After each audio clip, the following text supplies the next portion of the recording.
Persatuan Guru Republik Indonesia Kabupaten Aceh Jaya melaksanakan konferensi daerah ke-23 sebagai agenda 5 tahunan organisasi. Kegiatan ini menjadi momentum penting dalam menentukan arah kepemimpinan dan program kerja PGRI ke depan. Konferensi yang berlangsung di Aula Kantor Dinas Pendidikan yang dibuka oleh Bupati Aceh Jaya Safwandi, Rabu 6 Mei 2026. Kegiatan tersebut berlangsung dengan penuh semangat kebersamaan dihadiri oleh para pengurus, perwakilan anggota, serta unsur terkait lainnya.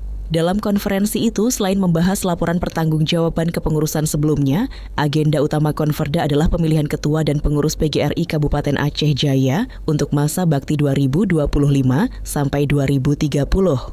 Bupati Aceh Jaya, Safwandi, di kesempatan tersebut menegaskan pentingnya peran Persatuan Guru Republik Indonesia dalam mendorong kemajuan sektor pendidikan, khususnya di tengah perkembangan teknologi yang semakin pesat.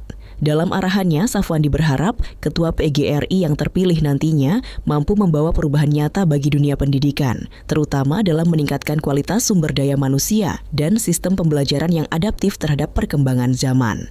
Menurutnya, salah satu tantangan utama saat ini adalah bagaimana dunia pendidikan mampu bertransformasi mengikuti era digital, sehingga proses belajar mengajar menjadi lebih efektif, inovatif, dan relevan dengan kebutuhan generasi masa kini. Kita mengharapkan nanti siapapun yang terpilih menjadi ketua PGRI di Kabupaten Aceh Jaya periode 25 sampai periode 2030, harapan daripada pemerintah daerah adalah mampu membawa pendidikan di Kabupaten Aceh Jaya ini lebih maju dan lebih berkembang lagi secara zaman teknologi yang kita rasakan pada saat ini.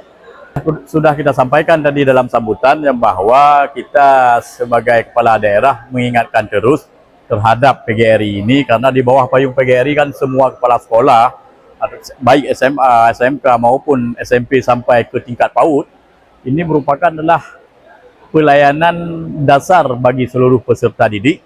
Maka oleh karenanya sudah kita sampaikan, menyangkut dengan disiplin ataupun ketertiban di sekolah sangat diutamakan. Jangan biarkan orang tua sekolah itu tanpa sepengetahuan kepala sekolah ataupun guru setempat bisa masuk ke dalam pagar sekolah, karena itu mengakibatkan nanti salah satu adalah kejadian yang hal-hal yang tidak diinginkan seperti yang sudah terjadi. Selain itu, Safwandi juga mengingatkan pentingnya peran guru dan kepala sekolah dalam menciptakan lingkungan pendidikan yang disiplin, tertib, dan aman. Ia menegaskan bahwa sekolah merupakan pelayanan dasar bagi peserta didik yang harus dijaga kualitasnya secara menyeluruh. Ia juga menyoroti pentingnya pengawasan terhadap aktivitas di lingkungan sekolah, terutama terkait keluar masuknya pihak luar. Hal ini dinilai krusial guna mencegah potensi gangguan keamanan di area sekolah. Dengan pengawasan ketat ke depan tidak terjadi hal-hal yang tidak diinginkan di lingkungan sekolah. Dari Aceh Jaya, Tim Isu Publik melaporkan.